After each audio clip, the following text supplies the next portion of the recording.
देवियों और सज्जनों नमस्कार। आपने अब तक महात्मा कबीर का सच नामक श्रृंखला के कुछ अंकों को देखा। मैं समझता हूं कि अब तक आप यह जान गए होंगे कि इस श्रृंखला में महात्मा कबीर के जीवन, उनके व्यक्तित्व और कृतित्व के संबंध में फैली गलत धारणाओं और बनाई गई अतार्किक निराधार कहानियों का पर्दाफाश किया जा रहा है। श्रृंखला लंबी होगी क्योंकि हर ऐसी कहानी का, हर ऐसी अवधारणा का पर्दाफाश किया जाएगा। आगे महात्मा कबीर की वाणी की व्याख्या का भी प्राविधान इसमें किए जाने की संभावना है। ऐसी स्थिति में आपसे निवेदन है कि कृपया श्रृंखला को अपनी लाइक दें, इसको सब्सक्राइब करें और कमेंट बॉक्स में जाकर अपनी टिप्पणी दें, अपनी जिज्ञासा व्यक्त करें, अपने प्रश्न दें। समय समय पर आपके जिज्ञासाओं एवं प्रश्नों का समाधान किया जाता रहेगा। धन्यवाद। नमस्कार देवियों और सज्जनों, कल बात हुई थी कबीर वाणी से जन्म की कहानियों के संदर्भों की, तो उसमें यह बताया गया था कि जब कबीर नाम से कुछ कहते हैं तब वो एक शाश्वत सत्य होता है और वो जीव या आत्मा के बारे में होता है। वह कबीर नाम के किसी मनुष्य के बारे में नहीं होता, वो कबीर नाम के किसी मनुष्य का कहा हुआ नहीं होता, शाश्वत सत्य होता है।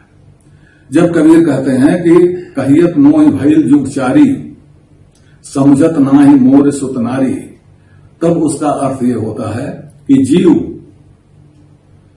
चारों युगों से यह बात कह रहा है, लेकिन उसकी प्रजाएं यह बात समझ ही नहीं रही है। ऐसे मैं नहीं व्याख्या कर रहा हूं, इसका साक्ष्य दे रहा हूं। कबीर की एक चौपाई है, मानुष बड़ा बड़ा होए आया, एक पंडित सबे पढ़ाया। बड़े बड़े होकर के मनुष्य आए, बड़े बड़े लोग आए, लेकिन सबको पढ़ाने वाला पंडित तो एक ही है। वह एक ही पंडित कौन है? वह एक ही पंडित अपना जीव है, अपनी आत्मा है, जो सर्वत्र इसी तरह से व्याप्त है। सभी जीवों में, सभी प्राणियों में यही आत्मा व्याप्त है। यह उपनिषद कथन है। कबीर जब कहते हैं कि एक ही पंडित सबे पढ़ाया, तो उसी पंडित की बात करते हैं। और एक बात और आगे मैं बताऊंगा, कबीर का गुरु और कबीर का सदगुरु एक नहीं है। यही बात लोग समझ नहीं पाते हैं और तरह तरह की व्याख्याएं करते हैं, वितंडावाद करते हैं। जब गुरु सदगुरु की बात करते हैं तो वह उनके आत्मा की बात होती है, उनके जीव की बात होती है। वही पंडित है, वही सबको पढ़ाता है। तो कबीर ने युग चार से सुत नारियों को नहीं कहा है। कबीर जो मनुष्य थे उस जीव ने कहा है। चारों युगों से वो जीव कहता आ रहा, आत्मा चारों युगों से कहती आ रही है। और कबीर जीव को ही ब्रह्म मानते हैं, यह नहीं भूलना चाहिए। इसी तरह से मैंने बताया कि जो अष्टानंद वाली कहानी है, वह कबीर में योग होने की गलत व्याख्या के आधार पर है। समय आएगा तो मैं बताऊंगा कबीर के वह पद जो योग परक बताए जाते हैं, वे योग विरोधी हैं, योग परक नहीं है। मैं दावे के साथ कहता हूं। रामानंद जी की कहानी समझना बड़ा आसान है। आप केवल कबीर पंथी बीजक की रमैनी 1, 2, 3, 4 पढ़ लें और साथी के अंतिम भाग पढ़ लें, आपको पता चल जाएगा। मैं रेफरेंस देता हूं। यह कहानियां कबीर पंथ की विचारधारा के प्रतिक्रिया में निकली हैं, यह मैं बता चुका हूं। ज्योतिपुंज से उतारकर पंथ ने उन्हें लहर तारा के कमल पुष्प पर उतारा। यहां की परंपरा के अनुसार कमल पुष्प किसका आसन है? ब्रह्मा का आसन है, सरस्वती का आसन है या ब्रह्माणी का आसन है। अब कबीर कमल पत्र पर उतर रहे हैं, कमल पर उतर रहे हैं, तो उनकी तुलना ब्रह्मा से खट से हमने कर दी। अब ब्रह्मा की मां कौन होगी? कोई ब्राह्मणी होगी।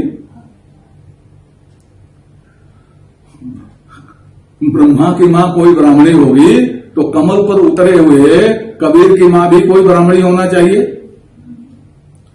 और कबीर ने कहा है अपनी वाणी में कि ब्रह्मा विष्णु महेश ये तीनों अवतार ये सब माया के पुत्र हैं, सब माया के पुत्र हैं, और माया बालरंगा है। ये कबीर की वाणी है।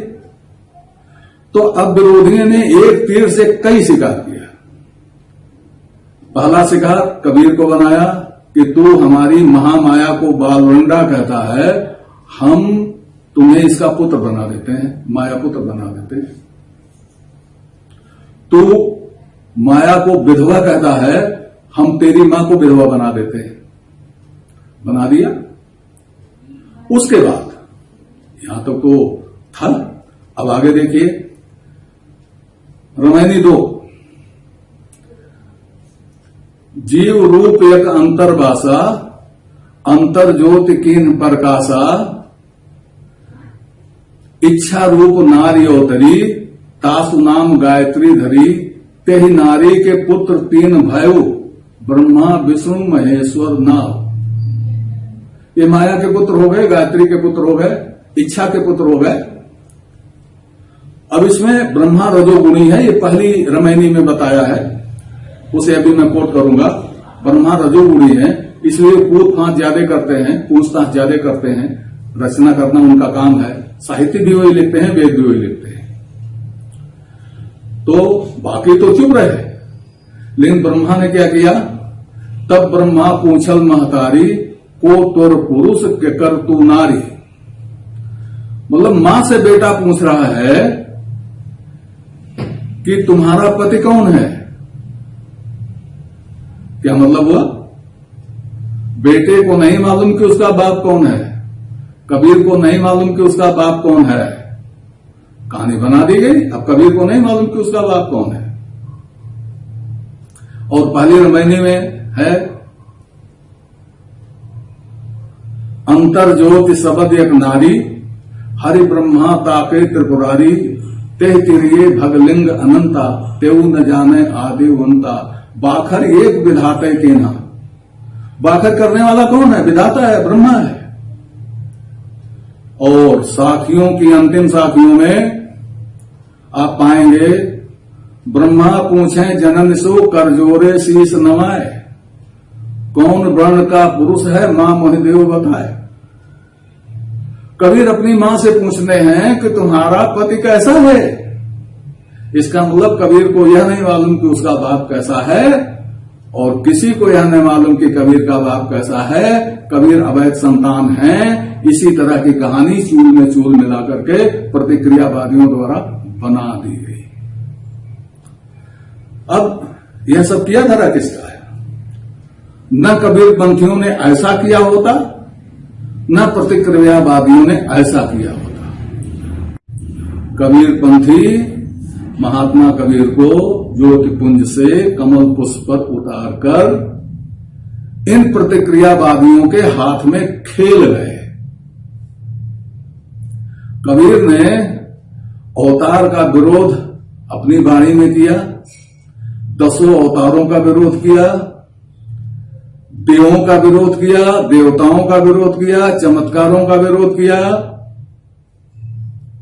उन्हीं अवतारवाद में, उसी 10 अवतार में, उसी चमत्कार में हमारे कबीरपंथी भाई फंस गए और जा करके उन्हीं की गोद में खेलने लगे जिनके पैदा किए हुए ये चमत्कार थे, बल्कि उनसे भी आगे बढ़ गए।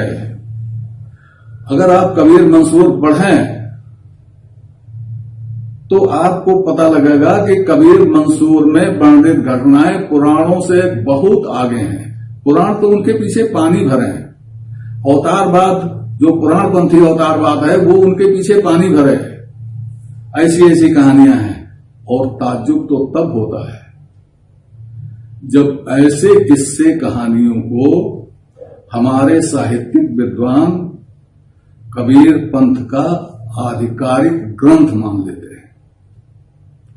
और जब उन्हें अपनी कोई बात की पुष्टि करनी होती है तब वो कबीर मंसूर से देखते हैं, और जब किसी बात को नकारना होता है तब वो बीजक देखते हैं।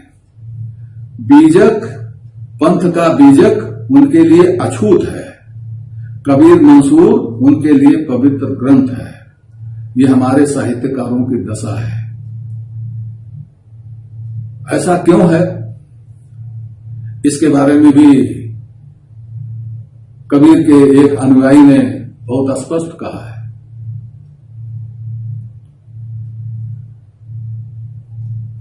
कहा है उन्होंने, कानते कर में, कानते मुंह में,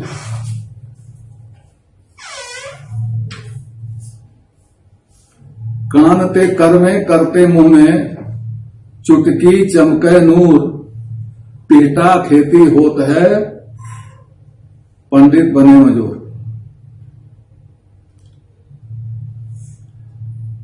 किसी चीज को पढ़ा, आंखों से देखा, बस काम हो गया, मुंह में आ गया, कानते मुंह में, और वो वहां मुंह से चली आई कर में, हाथ में, और हाथ से चली आई चुटकी में और चमकने लगी। इस प्रकार की टेहटा खेती हो रही है जिसमें पंडित लोग, विद्वान लोग मजदूरी कर रहे हैं। टेहटा तो खेती क्या है? सत, रज और तमस की खेती, ये टेहटा खेती है, माया की खेती है। और माया की खेती में ये हमारे विद्वान मजदूर बने हुए हैं। तो जब माया की खेती की मजदूरी करेंगे तो माया की ही बात उनकी समझ में आएगी, टेहटा की ही बात समझ में आएगी, वो उसके बियॉन्ड जा ही नहीं सकते। इसी नाते वह तरह तरह की कहानियां बनाते हैं। जन्म की कहानियां उन्होंने बनाई, नामकरण की कहानियां उन्होंने बताई, खतना की कहानियां उन्होंने की, उन्होंने कबीर की शादियां करवाई, एक नहीं, दो नहीं, तीन तीन शादियां करवाई, कबीर को वेश्या के साथ भी नचाया, जाने क्या क्या किया। कबीर से मट्ठा भी मनवाया, कबीर और गोरख का संवाद भी कराया, कबीर को सुल्तान के सामने कई बार पेश कराया, कबीर को बंधवाया गया, हाथी के सामने डाला गया, क्या क्या नहीं किया गया। ये सारी कहानियां, जितनी भी कहानियां हैं, यह इसी मानसिकता की उपज हैं। इनमें ऐसा कोई तथ्य नहीं है। तो महात्मा कबीर के जन्म की सारी कहानियां, मेरा ख्याल है कि उन पर विचार हो गया, और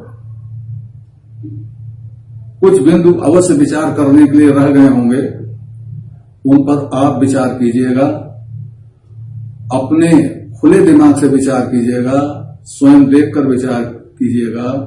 क्योंकि महात्मा कबीर ने कहा है कि जिसके पास राम की कसौटी है उसको किसी दूसरे के पास नहीं जाना है, उसे राम की कसौटी पर रोज रोज हर चीज को कसना है।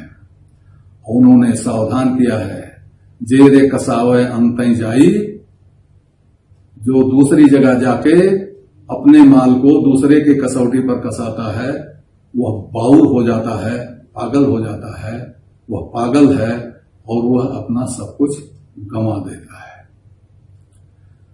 तो कबीर की कोई भी कहानी सत्य पर खरी नहीं उतर रही है। बिना कार्य कबीर ने जो भी कुछ कहा है अपनी वाणी में, कहीं भी देख लीजिए, कहीं भी टेस्ट कर लीजिए, वह कार्य कारण व्यवस्था पर आधारित है। तो जो भी कहानियां हैं वह अगर कार्य कारण व्यवस्था पर आधारित नहीं है तो उन्हें मान्यता नहीं दी जा सकती, उन्हें मान्यता देना भी नहीं चाहिए। ऐसी कहानियां रोज गढ़ी जा सकती हैं, हर बिंदु पर गढ़ी जा सकती हैं, लेकिन उनको लेकर चलना समझदार के लिए उचित नहीं होगा। ना तो कबीर का उस स्तर का नामकरण हुआ था, ना कबीर का उस प्रकार का खतना हुआ था जिस तरह का बताया जा रहा है। न कबीर की 3-3 शादियां हुई थी, न वो वेश्या के साथ घूमे थे, न उनके कोई पुत्र कमाल था, न उनकी कोई पुत्री कमाली थी। अब इस अंक में हम समझते हैं कि महात्मा कबीर के जन्म की कहानियों पर विवेचन हो गया। आगे और बातों पर विवेचन करेंगे। तब तक के लिए नमस्कार।